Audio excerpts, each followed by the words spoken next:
ولقيتها في ديانه اخرى، لقيت راحتي في ديانه لا مش اخرى. ديانه، لان بينما انت من مذهب الى مذهب. الواقعه كانت بسيطه جدا. مثلا فهمتني ولا لا؟ انا كنت جالس في جامع الزيتون، جاني واحد سالني واحد على الوضوء، قال لي وريني كيفاش نتوضا.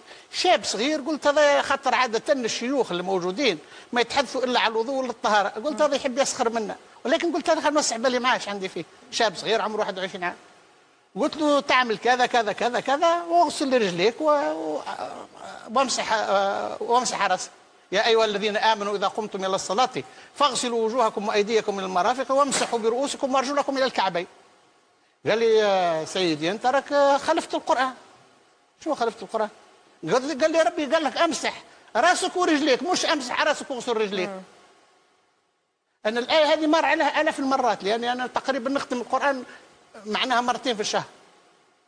وكأن الآية ساعتها نزلت، أنا ما حسيت بها آية ساعتها إلا في اللحظة هذيك، وقت الشاب هذا 21 عام ولا 20 عام فيقني بها. قلت له بارك الله فيك، والله صحيح، وحاسب روحي أنا متضلع في اللغة.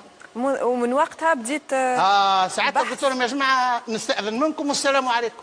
مشيت لمكتبة الديوان اللي في القصبة، جبدت 7 تفاسير نحو مناع الآية هذه كيفاش الناس تغسل وربي قال لها مسحوا، ولغتنا واضحة.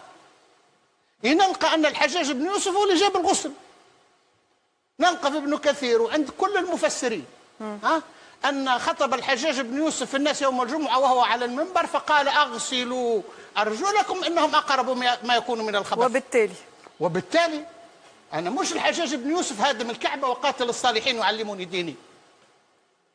أنا ذاك في اللحظة هذيك أنا رجعت إلى البحث، قلت هذه ويمشي الحال. لا، ما هوش هذا الدين في نظري. أنا ساعتها وقتها اكتشفت المذهب الشيعي. أنا قعدت 6 سنوات بحث.